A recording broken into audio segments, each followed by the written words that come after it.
dari Sahih Muslim dari Abu Hurairah, orang mukmin yang kuat lebih baik dan lebih dicintai oleh Allah daripada orang mukmin yang lemah. Namun pada keduanya terdapat kebaikan. Berambisilah terhadap apa saja yang memberikan kemanfaatan, serta mohonlah pertolongan kepada Allah dan janganlah merasa lemah. Boleh jadi kita tidak bisa melakukan sesuatu yang kita inginkan karena keadaan kita, atau kita tidak mendapati potensi lain yang dapat menggantikan kekurangan kita. Jika seperti itu, terimalah diri kita apa adanya sebagaimana diciptakan oleh Allah. Hal ini bukan berarti kita menyerah pada keadaan yang terbatas. Bukan seperti itu, tetapi manfaatkanlah keadaan kita itu dengan sebaik-baiknya. Lupakanlah segala kekurangan yang ada pada diri kita dan jangan pernah memperhatikannya. Nanti kalau kita perhatikan terus, timbulnya mengeluh. Suatu ketika seorang pemain musik memainkan gitarnya, tiba-tiba ada senarnya yang putus dan ia tidak memetiknya, tidak juga menariknya. Ia rupanya telah mempelajari bagaimana menerima keadaan apa adanya. Lantas ia pun menggunakannya dengan sebaik-baiknya, dan ia pun menyelesaikan pertunjukan musiknya dengan senar yang tersisa. Barangkali ini dapat dikatakan bahwa musik yang dimainkannya tidak begitu enak didengar. Hanya saja dia telah mendapatkan aplaus meriah dari penonton yang mungkin tidak dia dapatkan manakala senarnya komplit. Di masa Rasulullah SAW ada seorang penggembala kambing. Ia belajar kehidupan di lingkungan badui atau pedesaan.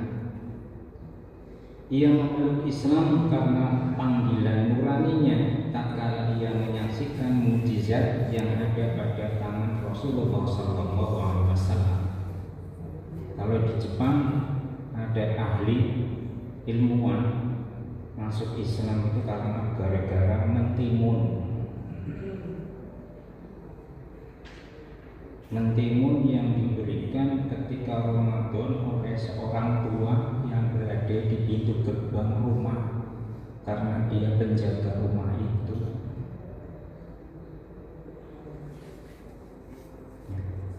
Satu batang mentimun diberikan kepada orang itu ketika orang itu sedang membutuhkan atau lapar.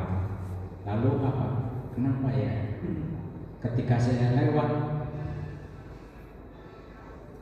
di dunia yang hingar-bingar tidak ada yang memperdulikan, lalu mempelajarinya, dia sudah mempelajari Islam, dan ternyata disitulah ada nilai sedekah.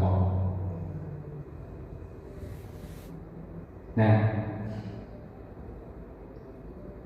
Rasulullah SAW saat itu beliau mengusap puting susu kambing yang kering kerontang Setelah itu kambing tersebut memancarkan susu yang melimpah. Kalau berjalan di padang Sahara, lalu ada angin bertiup kencang, kambing itu pasti terjatuh sempoyongan. Tubuhnya kurus, berat badannya ringan sekali.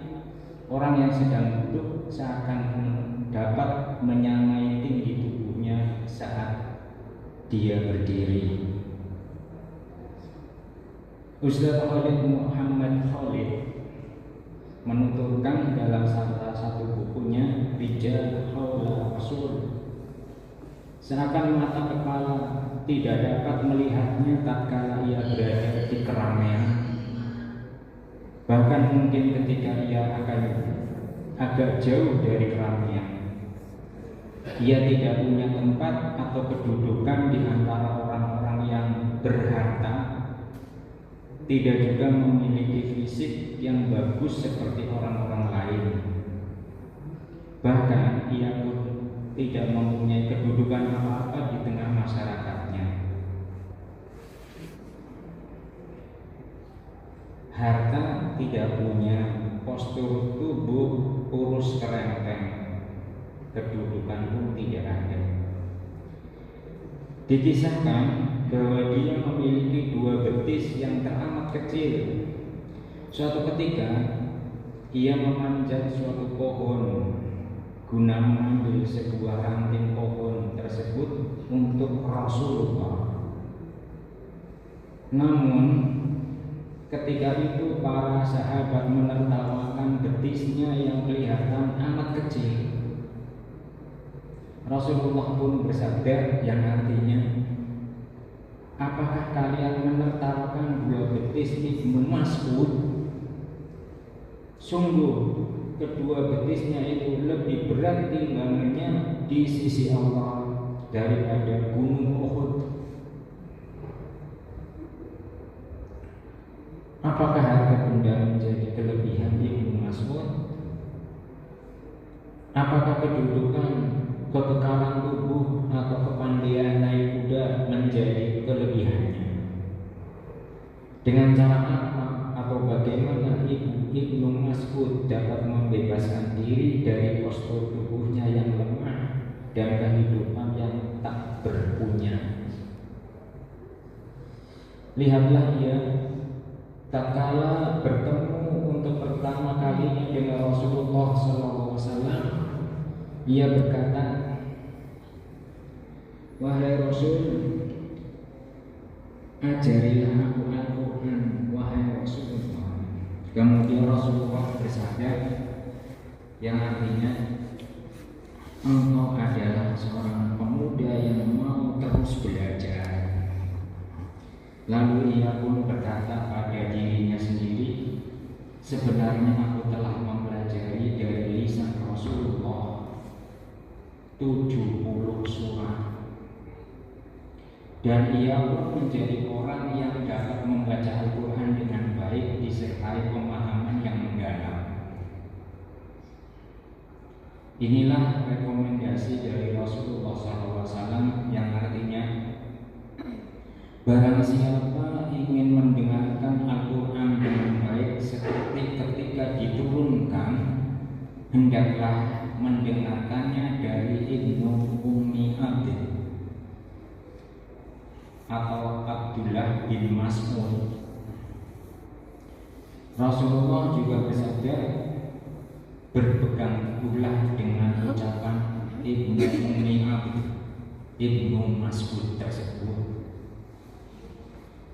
Suatu hari Rasulullah bersabda kepadanya yang artinya, bacakanlah Al-Quran padaku, wahai Ibnu Mas'ud. Lalu Ibnu Mas'ud berkata, apakah saya membacakannya padamu Al-Quran sedangkan ia telah diturunkan padamu? Lalu Rasulullah bersabda, sesungguhnya saya suka mendengarkannya dari selainku. Dari selainku, selain Nabi Muhammad itu, yaitu Ibnu Mas'ud tersebut. Ini adalah sikap Rasulullah untuk apa? Mengangkat derajat orang lain, memuji di hadapannya.